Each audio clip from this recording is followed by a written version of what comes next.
começar agora com a sua apresentação, tá? Espero que seja proveitoso para todos. Muito obrigado pela presença.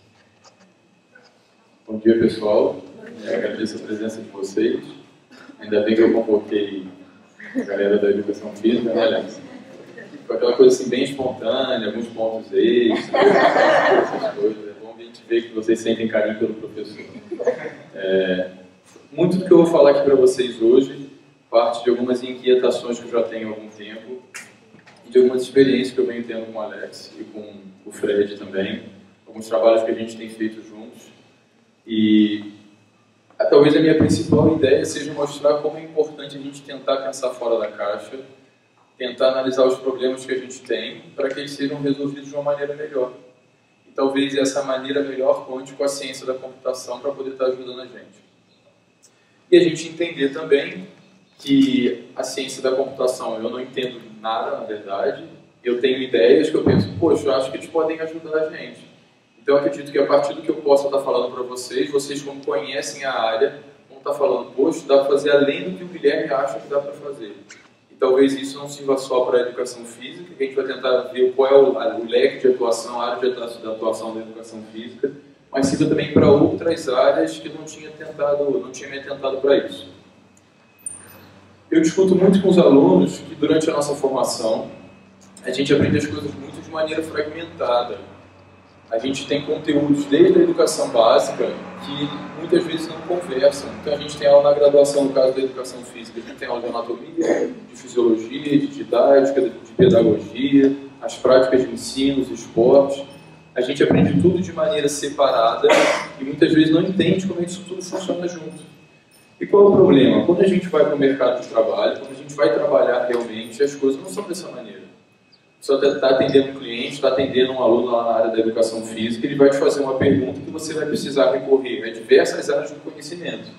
Então o problema é que a gente aprende assim, mas a vida real, ela é assim. E às vezes muitas coisas são contraintuitivas. Eu trouxe um vídeo aqui, que é um experimento que eles fazem o seguinte. Eles pegam um conjunto de penas, tá bom? E uma bola com uma certa massa, com um certo peso, que eu não sei qual é. E pela nossa intuição, a gente diria que qual dos dois materiais vai cair primeiro no chão? A bola ou a pena? A bola, ok? Será que em qualquer condição isso aconteceria? Talvez não. Vamos ver. Legal. Até aqui nenhuma novidade.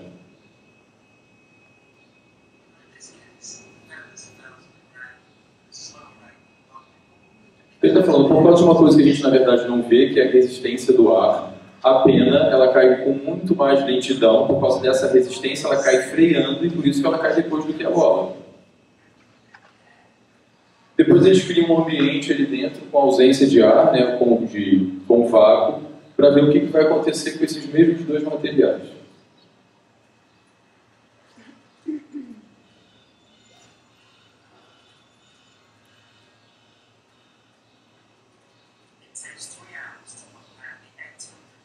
Então agora, por mais contraintuitivo que seja, aquilo que era óbvio não se torna mais tão óbvio.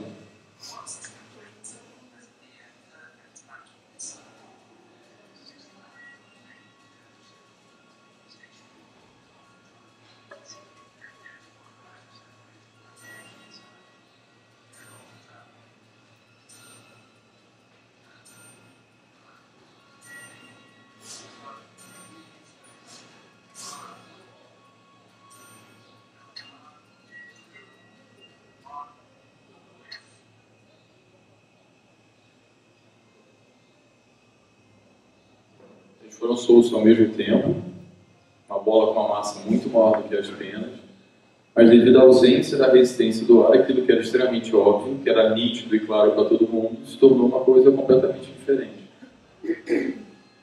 E onde eu quero chegar com isso?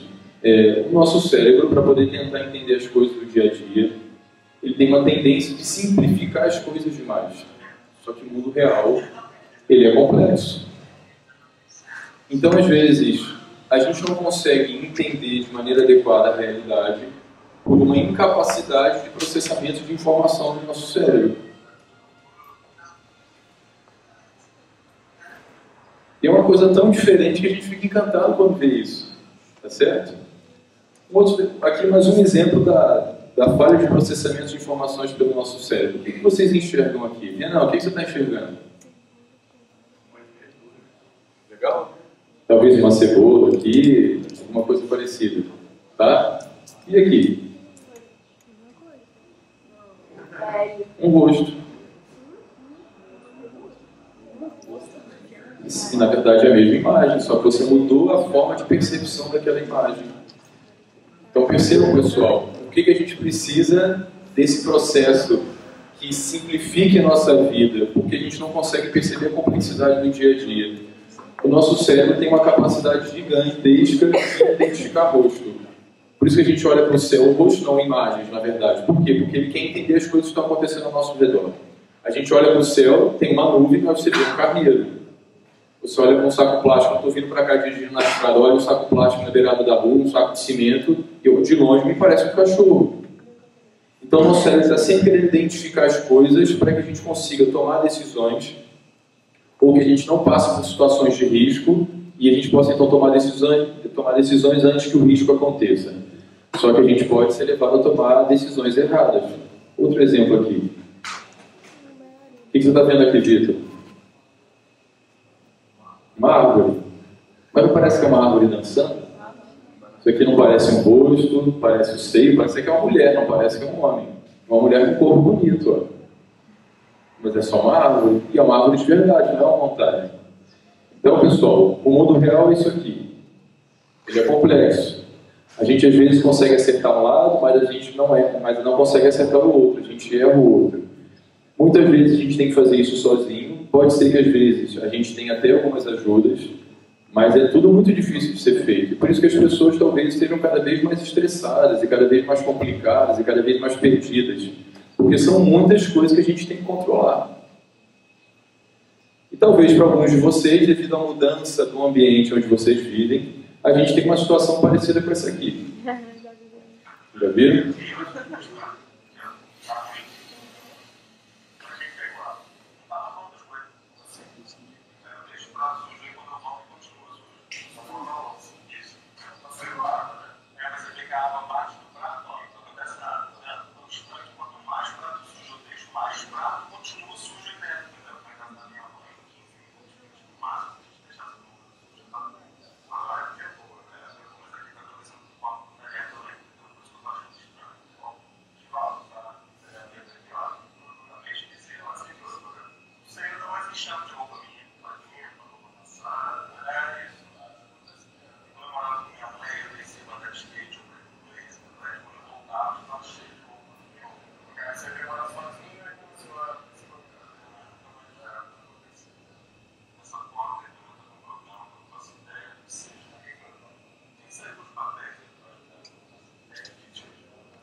Então, pessoal, eu não quero milagres, né? Que é o que ele, não sei se vocês conseguiram ouvir o áudio, mas ele está reclamando que antigamente ele chegava na pia da cozinha e em 15, 20 minutos estava tudo limpo. E agora ele liga a água, ele está vendo que está molhando o prato, mas o prato não fica limpo.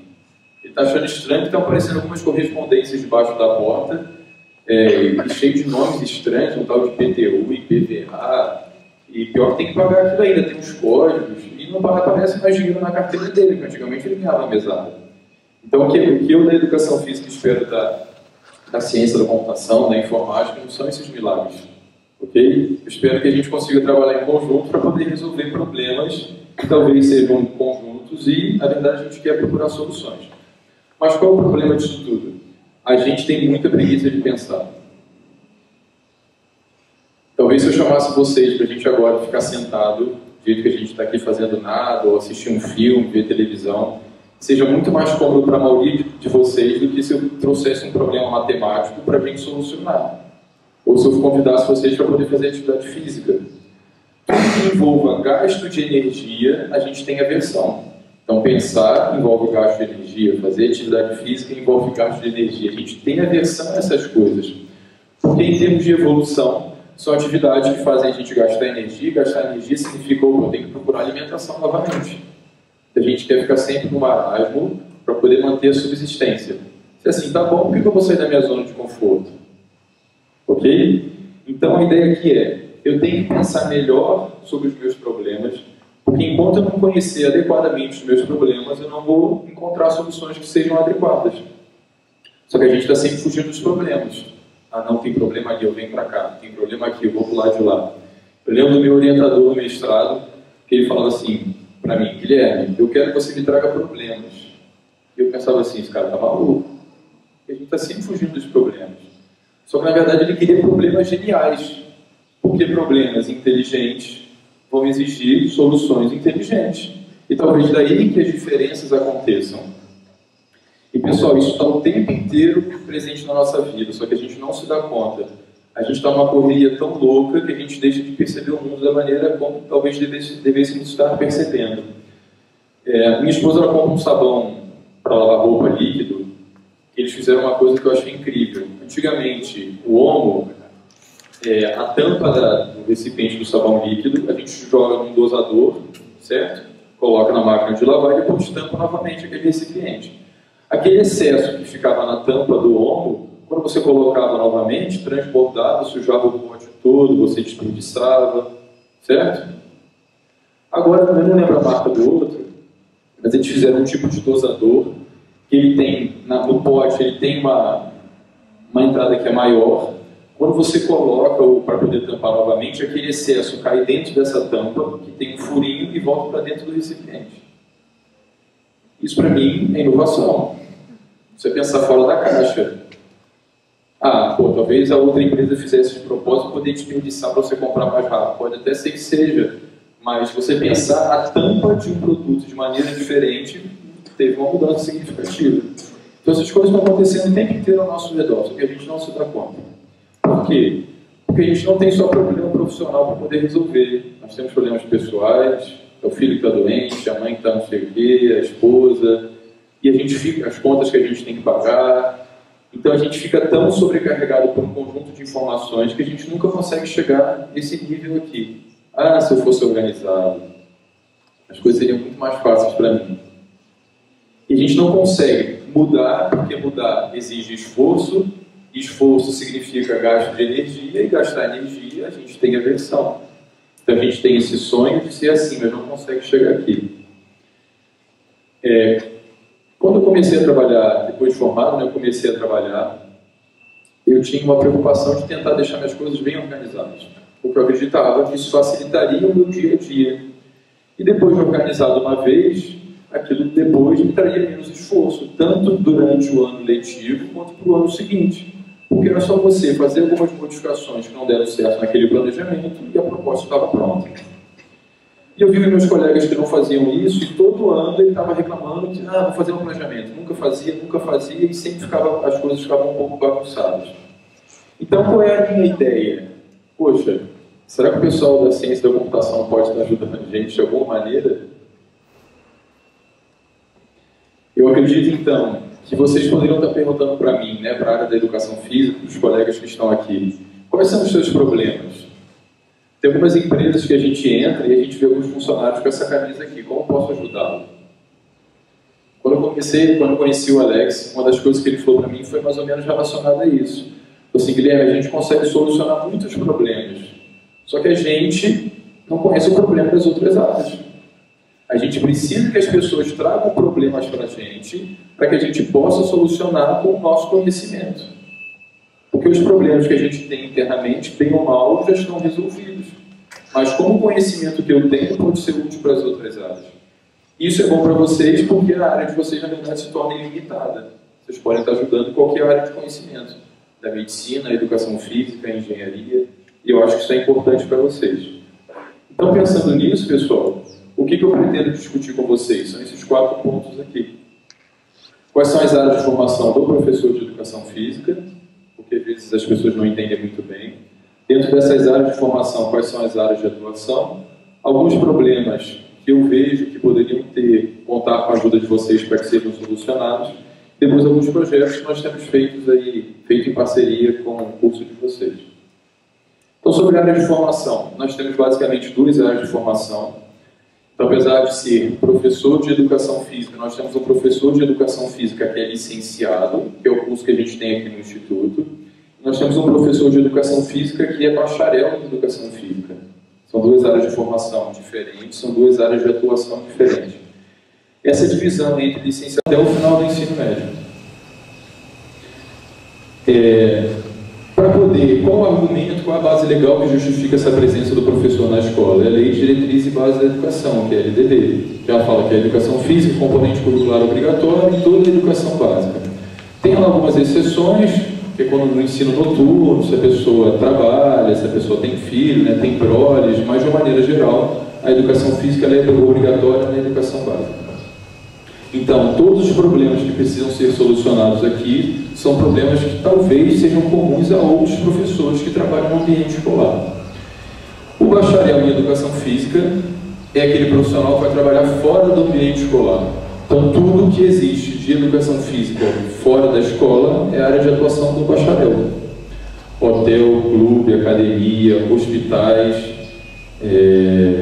escolinhas esportivas, toda essa é uma área de atuação do profissional de educação física que é formado na área de bacharelado. Entretanto, os dois profissionais, essas duas formações vão trabalhar com o movimento, só que vão utilizar o movimento com finalidades diferentes. Então, o movimento aqui tem a finalidade principal de formação do cidadão crítico, que avalia a realidade para poder agir de uma maneira mais adequada. E que não necessariamente eu tenho essa obrigação. Eu posso trabalhar com alguém em uma academia, minha preocupação ali, o meu foco é mais relacionado à saúde. E eu posso ter um estudante, um indivíduo em idade escolar, que faz educação física escolar, que tem um propósito, e ele pode participar de uma equipe competitiva fora da escola com um propósito completamente diferente. Quando que a gente erra, o pessoal da educação física? Quando a gente faz dentro da escola o que deveria ser feito fora da escola. Ok? Sobre essas áreas de atuação, então se a gente for pegar o pessoal da licenciatura, eles vão trabalhar principalmente no ambiente escolar, com crianças, com indivíduos de diferentes faixas etárias. Então nós temos aqui as crianças, nós temos indivíduos mais velhos e diferentes manifestações corporais, jogos, lutas, dança, esporte de aventura, o que mais? Então são diversos conteúdos que a gente vai trabalhar dentro das aulas de educação física escolar, inclusive com aulas teóricas, que é uma coisa que as pessoas às vezes estranham. Pô, professor, você vai dar aula teórica na aula de educação física? Porque as pessoas têm a ideia na cabeça que a aula de educação física é um momento de lazer. Não, meu filho, momento de lazer, momento que você vai fazer o que você quer durante o tempo que você quiser. E na escola as coisas não são assim. Imagina isso na aula de lá, uma aula do seu curso no ensino técnico, se fosse o caso, se chegasse e falasse assim, professor, eu não quero ter aula de matemática não. Esse tal de logaritmo, não estou afim de estudar isso hoje, dá para estudar outra coisa? Não, meu filho, o conteúdo é esse hoje. Mesma coisa na aula de educação física. Professor, eu não estou afim de ter aula de basquete não, quero ter aula de ficar parado. Não, não é assim que funciona. Fora da escola você pode fazer o que você quiser. Dentro da escola nós temos conteúdos que têm que ser cumpridos. E uma coisa muito importante a gente entender são essas dimensões dos conteúdos, que a gente discute isso bastante nas aulas de educação física. A aula de educação física muitas vezes é focada na parte procedimental, que é realizar um movimento. Mas como a gente pensa o indivíduo de uma maneira integral, a gente deveria pensar na parte conceitual, que são os conceitos que envolvem a prática daquele movimento, a parte atitudinal, que são os valores que a gente espera desenvolver naquele indivíduo, e também a prática do movimento. Então não adianta você ser um excelente executor, mas ser uma pessoa mau caráter. É o meu melhor jogador, mas é sempre expulso e com uma confusão, o que adianta?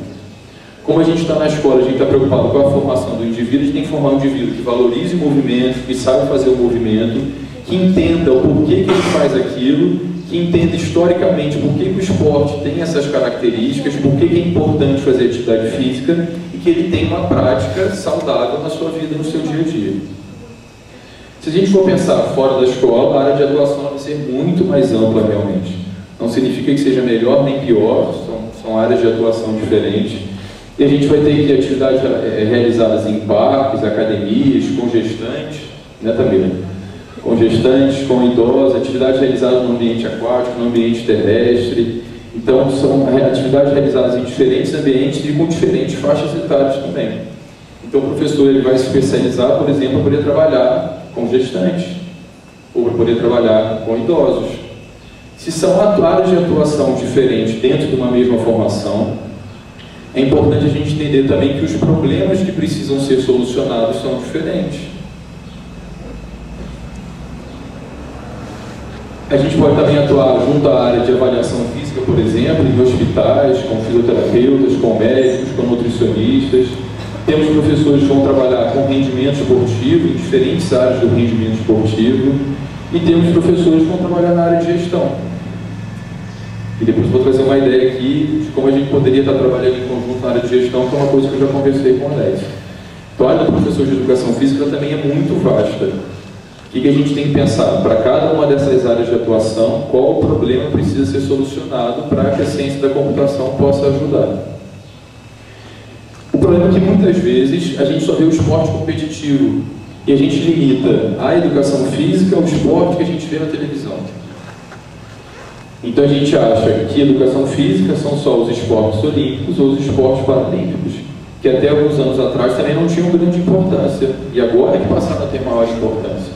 Então a educação física não se resume a isso, apesar disso também fazer parte da educação física. Mas vamos pensar nos Jogos Olímpicos. Imagina a quantidade de atividades, Jogos Olímpicos ou Paralímpicos, imagine a quantidade de atividades que precisaram ser feitas para que o Usain Bolt corresse os 100 metros rasos. É venda de ingresso, alocação ou associação entre o ingresso e o local que ele vai estar sentado, divulgação das informações para que as pessoas não se percam, às vezes as pessoas não conhecem o Rio de Janeiro, transporte, hospedagem, alimentação. Imagina como é que se coordena isso tudo para que o indivíduo chegue do estádio, assista o Usain Bolt correr os 100 metros, que demora 9,58 segundos mais ou menos, e depois ir embora para a casa dele.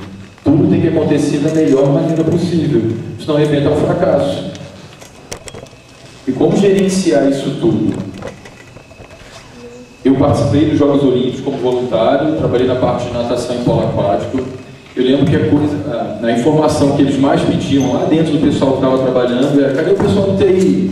Cadê o pessoal da informática? Cadê o pessoal da computação? Porque se uma dessas coisas não funcionar da maneira adequada, tudo dá conflito. Tudo hoje funciona em rede, né? Tudo funciona em colaboração.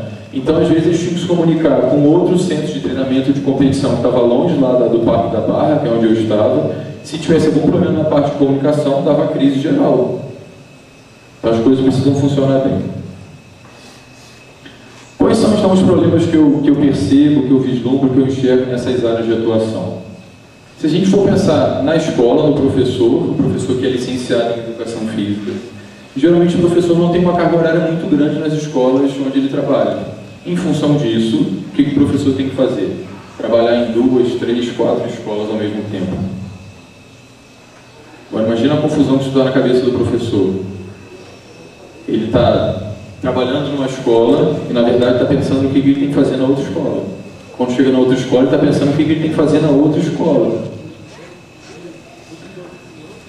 Quando eu comecei a trabalhar, como eu falei com vocês, eu tentava organizar todas essas informações que eu precisava no Excel. E eu lembro da minha mãe usando o Excel para poder fazer o controle dos gastos dela, e eu ficava olhando aquilo e falando: mãe, o Excel é muito difícil, como é que você consegue usar isso? Não é difícil. Pela preguiça, pela incapacidade de querer se esforçar, na época eu falei assim: qualquer dia eu aprendo isso. Chegou uma hora que eu falei: eu tenho que aprender, e uso até hoje. Não fiz curso nem nada, lógico que eu não tenho a mesma habilidade que vocês, mas consigo fazer muitas coisas no Excel. E o mais importante é que eu sempre tive em mente: se eu tenho a ideia de fazer isso, é porque tem como fazer. Se o cara que vive de fazer o programa, né, não teve essa ideia, tem alguma coisa errada. Então eu penso: poxa, será que não tem como somar essas duas colunas? Não sei. Alguém deve ter pensado nisso, porque o cara fez o programa para isso. Procuro na internet, procuro numa apostila e resolvo aquele problema. Será que o resultado disso aqui poderia me dar um gráfico, poderia me dar um indicador com cores diferentes? Caramba, onde é que acha isso aqui? Não sei, mas deve ter como fazer. Procuro na internet e resolvo o problema. Então os problemas são importantes para a gente crescer. Então imagine o seguinte, pessoal, se existisse um aplicativo, se existisse um programa, onde a gente pudesse cadastrar essas informações para que o professor pudesse ter controle delas no seu dia a dia. Então, o local da aula, pensando em um professor que trabalha em mais de um ambiente ao mesmo tempo, o horário das aulas, qual é a turma? Primeiro E, terceiro B, é curso superior, é curso técnico. Qual o conteúdo que eu deveria ministrar para aquela turma? Qual é o plano de aula daquele dia? Pô, Guilherme, plano de aula, ninguém faz plano de aula. A gente não faz plano de aula porque é mais cômodo não fazer plano de aula. A gente está sempre com o que a gente chama de currículo oculto. O que é o currículo oculto? O professor chega na aula e o que está na cabeça dele ele faz. Ele tem uma ideia geral do que vai acontecer, mas ele não sabe exatamente o que vai acontecer naquela aula, porque ele não pensou para poder fazer aquela aula. E por que às vezes a gente não pensa? Porque isso dá muito trabalho. Mas se ele tivesse feito isso uma única vez, daquela vez para as outras seriam só ajustes para que ele errasse menos.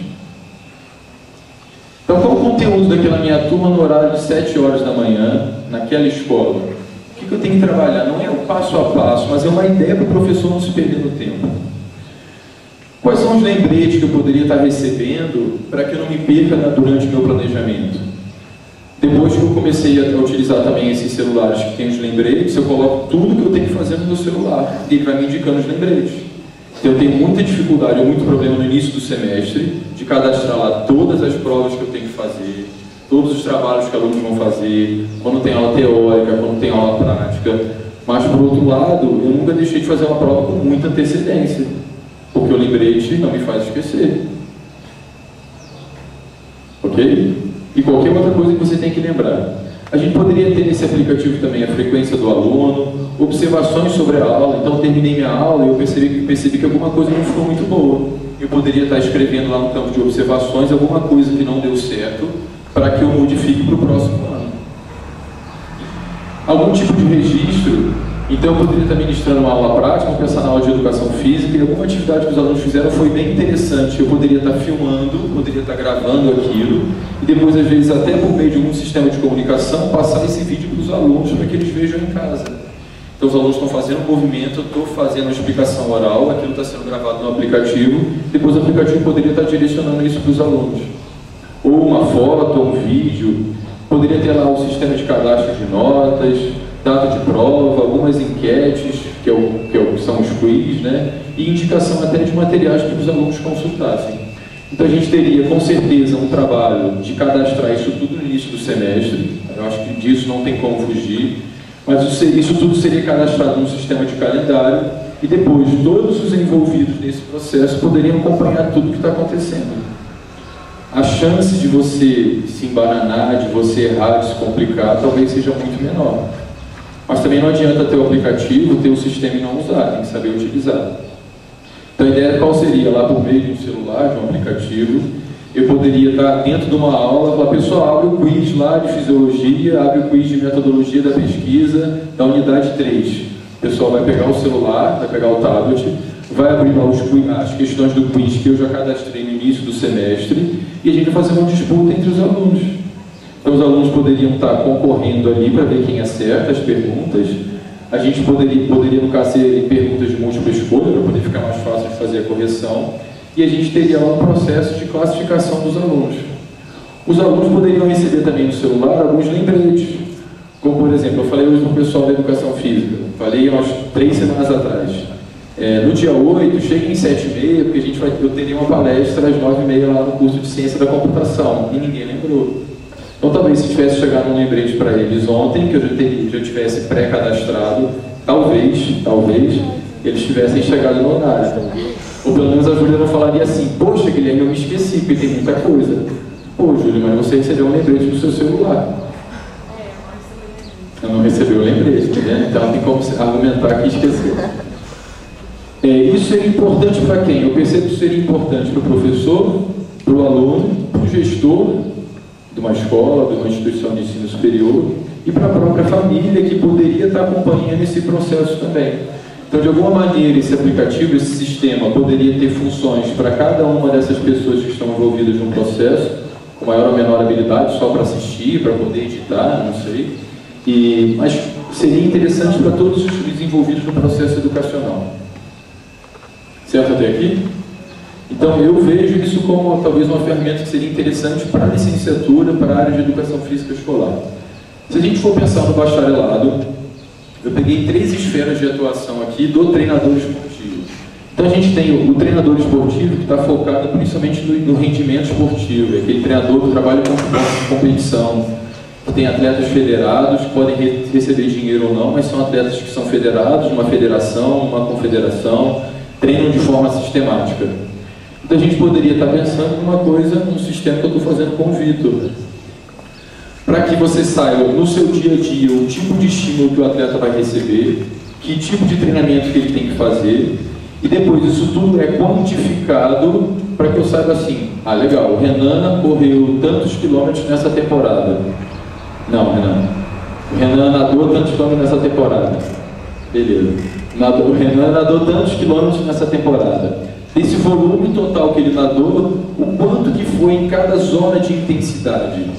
A gente tem diversas zonas de intensidade para os exercícios que são feitos, que tem o objetivo de desenvolver capacidades diferentes. Então o Renan nadou 100 km, desses 100 km, 60% foi uma atividade de baixa intensidade. O que eu posso mudar para o nosso próximo macrociclo, que é o nome disso aqui, para que o Renan tenha um desempenho melhor? Quantas sessões de treino o Renan realmente fez? Será que teve algum período desse macrociclo que ele ficou lesionado e não pôde treinar? Como é que está a alimentação do Renan? Então seria um sistema que poderia estar sendo útil para o treinador e para o atleta também. E o Alex até se empolgou, ele falou assim, pô Guilherme, a gente pode colocar alguma coisa de inteligência artificial nesse sistema que de alguma maneira quantifique e interprete esses resultados que você está alimentando para que ele te dê um resultado indicativo de alguma coisa. Ó, talvez tenha errado aqui, talvez tenha acertado aqui, esse atleta respondeu dessa maneira a um estímulo, enquanto o outro atleta respondeu de maneira diferente. A olho nu, pessoal, a gente não consegue perceber essas coisas.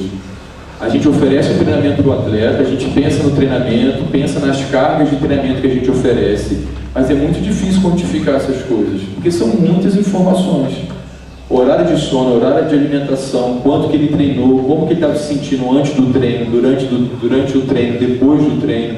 Tudo isso influencia. Como é que eu vou olhar um montão de folha de papel, se é que eu anoto isso e vou conseguir interpretar isso depois? Por isso que a maioria dos treinadores, infelizmente, são muito intuitivos. Só que a gente viu que a intuição pode levar a gente a ter interpretações que são inadequadas. Eu não posso ser intuitivo. É lógico que nem tudo é só ciência, né? Nem tudo é só científico, mas a gente tem que tentar puxar o máximo possível para o conhecimento teórico. Até porque é por isso que a gente faz um curso superior. Senão não precisava fazer um curso superior. Então eu tentaria organizar todas essas informações no aplicativo. Qual foi a alteração do volume de treino, poderia filmar o meu atleta numa competição, isso tudo ficaria organizado nesse aplicativo, poderia tirar foto, né? Isso tudo ficaria organizado. Por quê? Eu saberia assim, o Renan participou de uma competição no dia tal, eu procuro lá no meu aplicativo o dia e sei que tem uma filmagem daquela competição. Ao invés de ficar filmando em qualquer lugar, depois onde é que está a filmagem, não sei mais, está perdido, acho que gravei alguma coisa por cima, deletei, então não dá mais. Uma outra área de atuação do treinador esportivo seria no esporte de participação. O que é esse esporte de participação? Talvez seja o esporte que a maioria de nós possa participar. O Renan decidiu começar a correr. Como é que é o seu nome? Para poder falar para a Luana que ele não é mais aquele rapaz, que ele agora vai resolver correr, vai se tornar uma nova pessoa. E ele conheceu algumas corridas e se identificou tanto pela corrida que ele resolveu treinar. E o Renan compete. Ele participa de competições como essa meia maratona que teve no ano passado, tinham quase 30 mil pessoas correndo, e ele no final ganhou uma medalha. E Renan, você ficou tão feliz, depois você postou no Instagram e no Facebook, e todo mundo deu like para você, isso te motivou, e você já está indicando para as pessoas qual será a sua próxima corrida. Eu participei não da maratona, participei dessa meia maratona, que aqui tinha maratona e meia maratona, participei no ano passado. 30 mil pessoas, pessoal, é muita gente. Agora imagina o quanto da área de sistema de informação poderia estar atuando ali para que tudo desse certo. É um tipo de corrida tão legal e tão bem pensada, e até porque é longa, você passa em diversos cartões postais do Rio, e eu lembro que eu passei num túnel, aí tinha um DJ no túnel. DJ mesmo, está correndo, tem luz no túnel, o túnel está fechado, lógico, com DJ. Quando você chega em Copacabana, tem lá um grupo de pagode, depois tem uma escola de samba, depois tem um cara tocando violino, tudo no trajeto. Terminou minha corrida, peguei meu celular, já tinha meu tempo no celular. Falei, caramba, tinha meu tempo, minha colocação, olha que legal. Tá? E tinha a opção ali de você, se você quisesse, colocar já para as redes sociais. Então as coisas elas podem acontecer dessa maneira. 30 mil pessoas é muita gente para a gente influenciar. E na verdade 30 mil pessoas que tem pai, mãe, filho, amigo, irmãos, então esse número aqui de influência ele é muito maior. Isso aqui é uma maratona que terá no ano que vem, e temos ali quase 400 mil inscritos para a maratona de Londres, mas serão sorteados apenas 40 mil inscritos. É muita coisa. Então, o esporte de participação, muitas vezes, na verdade, é o esporte que sustenta o esporte de competição.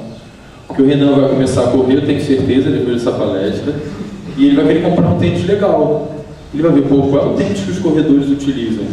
E o Renan vai querer comprar um tênis parecido com o deles. E é isso que o Google faz com a gente. Aí o Renan vai chegar em casa e falar, vou procurar um tênis só de curiosidade. O Guilherme está falando coisa que não tem nada a ver, eu nunca vou correr, mas vou procurar um tênis só de curiosidade. Todas as páginas da internet, depois que o Renan entrar, vai ter o tênis dele piscando lá, não é? A gente está sendo vigiado.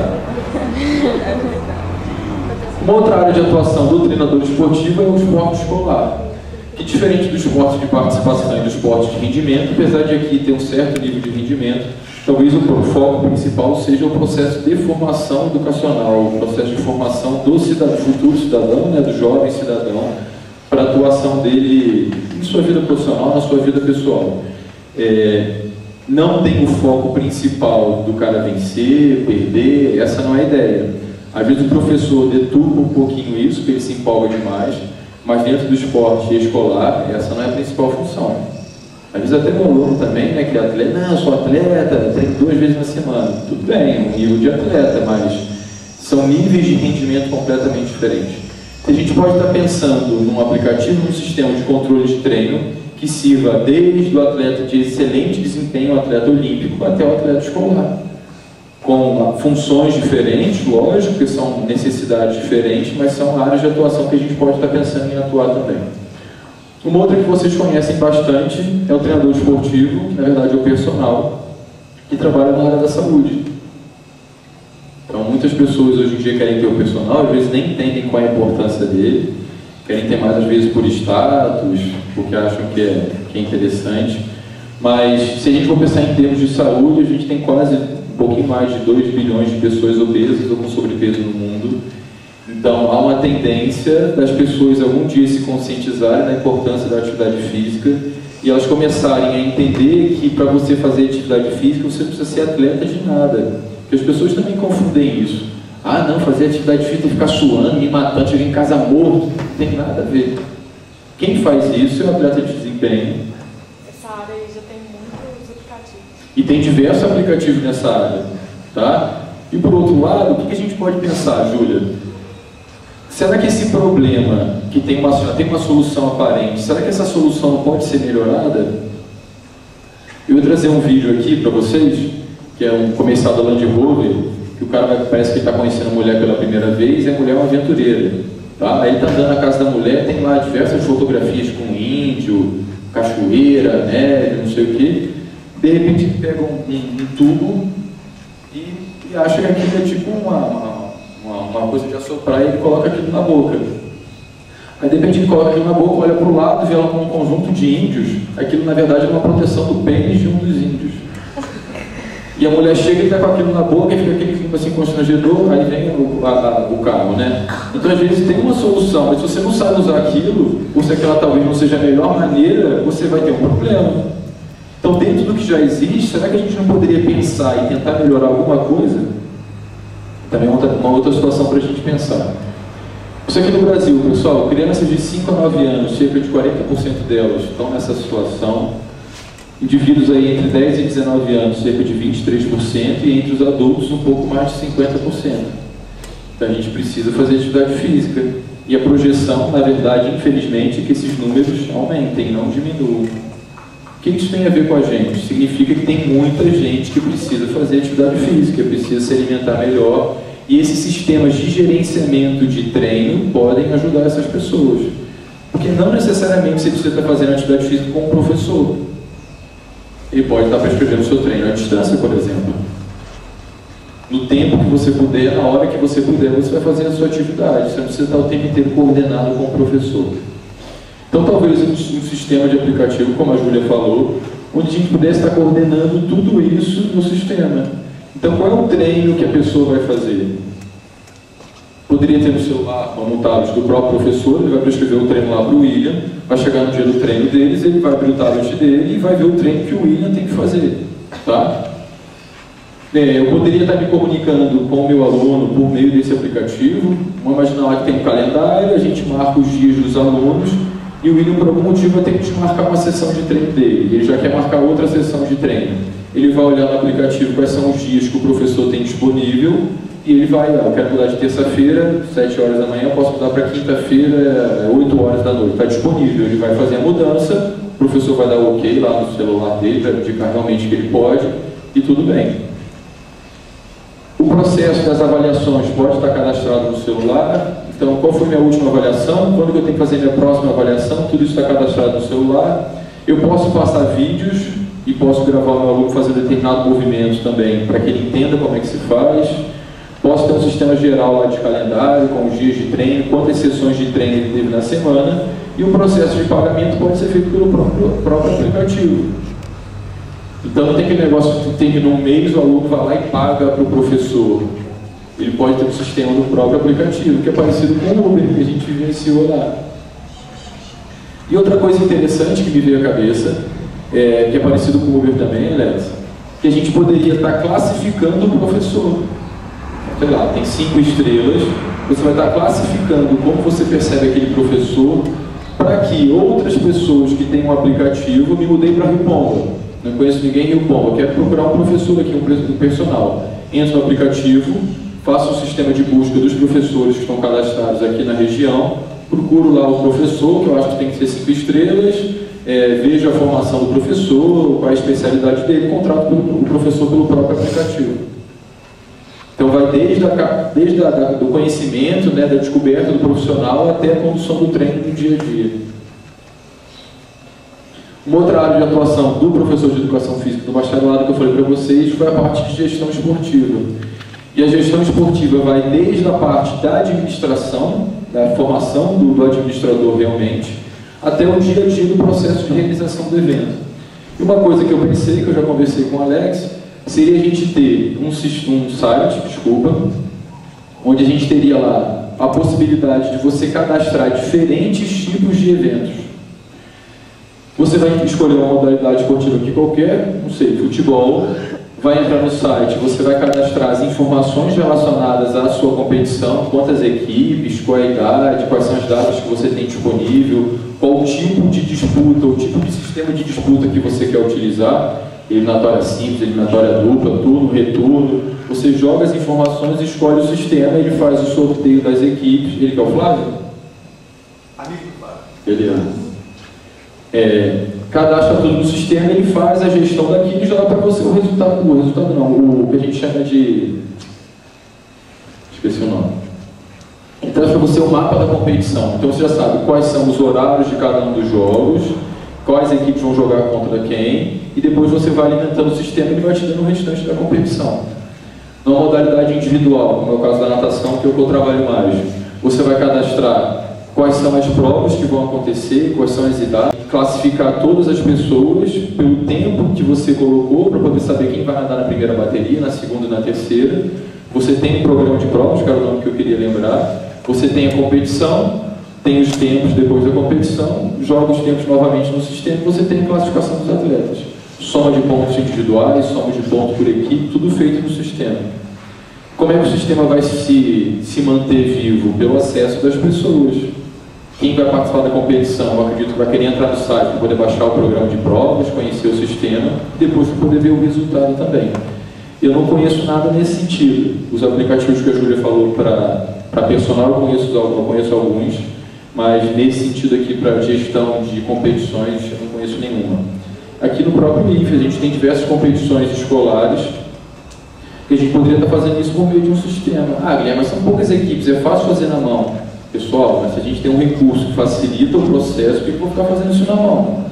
Aí tem que ficar fixando um montão de papel no instituto para que todo mundo tenha acesso, porque o cara não entra no site na hora que ele puder, na hora que ele quiser. Você já fez site, né? Aplicativo, site que Verdade? Beleza, mas fazem nesse sentido de você colocar as informações, ele reunir e te dar um programa. Te dá um site, te dá uma página.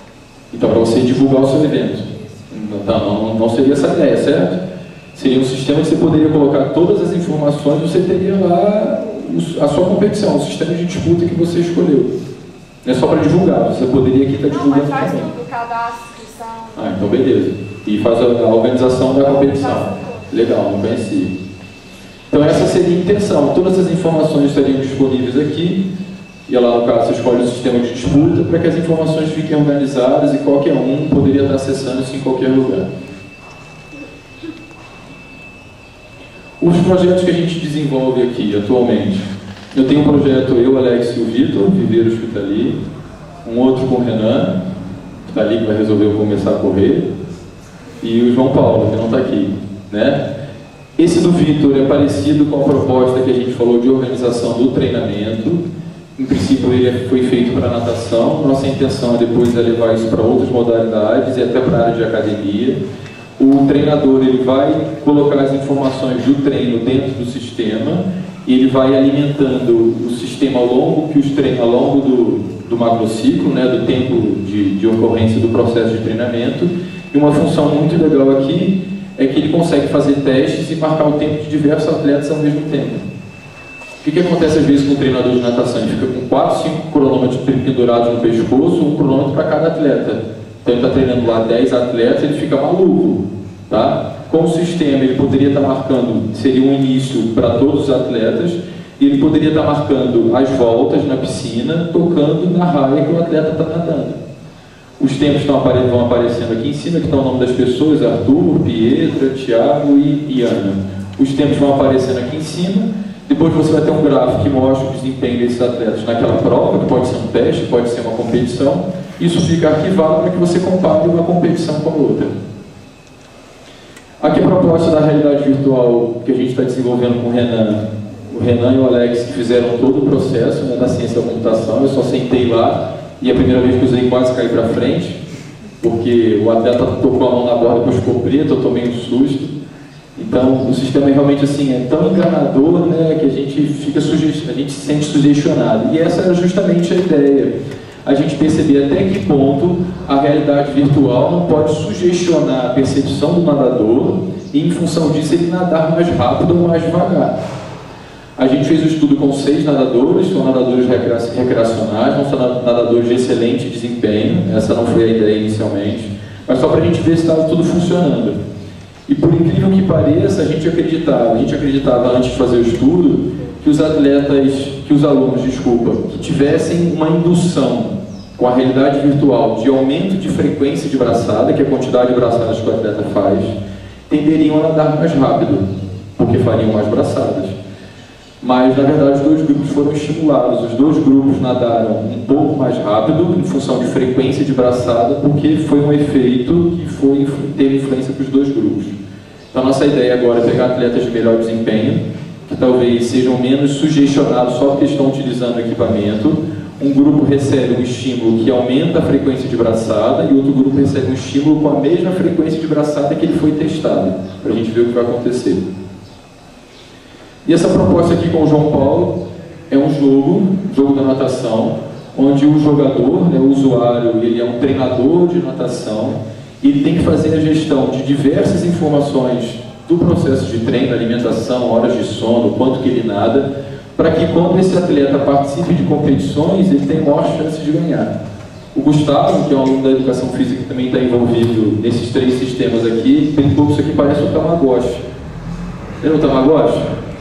Você ficava dando comida para ele, você ficava doente, então é mais ou menos parecido com essa ideia, mas a gente acha que ele pode ser interessante também para o professor de educação física utilizar isso aqui como processo pedagógico, porque ele vai entender, para um atleta de uma prova de velocidade, por exemplo, se eu dou muito treino aeróbico, isso não vai trazer melhora no desempenho. Então o atleta tem um status, a partir daquilo que você oferece de estímulo, esse status pode aumentar, ficar a mesma coisa ou até diminuir. Treinou demais, entrou num quadro de lesão, opa, o status dele diminui. Diminuiu as chances de, na competição, de perder muito maior do que ganhar. À medida que ele vai ganhando as competições, ele vai ganhando lá um dinheiro virtual, e ele pode ir comprando recursos que melhorem o processo de treinamento dele. Então essa é a ideia desse aplicativo. Ok, pessoal? No final das contas, o que interessa pra gente? Ah, Guilherme, isso tudo é muito bonito, mas a gente precisa de dinheiro para sobreviver. Então o esporte é uma área que realmente movimenta muito dinheiro no Brasil e no mundo. A gente ainda precisa melhorar muito a gestão do esporte no nosso país, para que o esporte tenha ainda uma maior participação no PIB nacional. Países como Estados Unidos, Inglaterra e Austrália aproveitam isso muito bem. Os Estados Unidos nem se fala, eles são campeões do marketing, são campeões desses sistemas de aproveitar tudo que o esporte pode oferecer. Para quem está no estádio, para quem está em casa, para quem nem sabe o que é futebol americano, o cara de alguma maneira está envolvido e está levando dinheiro para o esporte. Então esses 2 são dados de 2010, são dados relativamente antigos, mas olha lá, o PIB do esporte cresce mais do que o PIB do próprio país. E no anterior, o PIB do esporte representava cerca de 2% do PIB nacional. Uma informação mais recente aqui, relacionada à parte de academias, é que se espera, pela quantidade de alunos e praticantes de atividade física, que ainda é pequeno no Brasil, se for comparar aos Estados Unidos, que a gente tem uma movimentação de cerca de 2,5 bilhões de dólares. Então é muito dinheiro. Isso vai desde a compra de equipamentos, a utilização de aplicativos, as academias, o professor, tem muito dinheiro que está rodando ali. Ok, pessoal? Para poder finalizar, como nós somos professores, a gente sempre tem a ideia de que tem que educar os outros. Essa chatice, né, Alex? Eu trouxe um vídeo aqui que não é demorado, mas a intenção é a gente perceber o como que com as nossas ações a gente pode influenciar as outras pessoas. Não é dizer que ninguém tem que ser perfeito, a proposta não é essa, mas mesmo que a gente não queira e a gente não perceba, a gente influencia as outras pessoas. E se a gente reclama às vezes que as coisas não estão boas no Brasil, é porque talvez a gente também não esteja fazendo a nossa parte, né? Então o vídeo rapidinho, tá bom?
Legal, pessoal. Obrigado pela atenção. Espero que tenha sido proveitoso. Eu sei que às vezes a gente sente sono até porque está frio, mas espero que tenha sido proveitoso. Espero que vocês tenham perguntas. O pessoal da educação física, cada um fez uma pergunta para não deixar sem graça agora.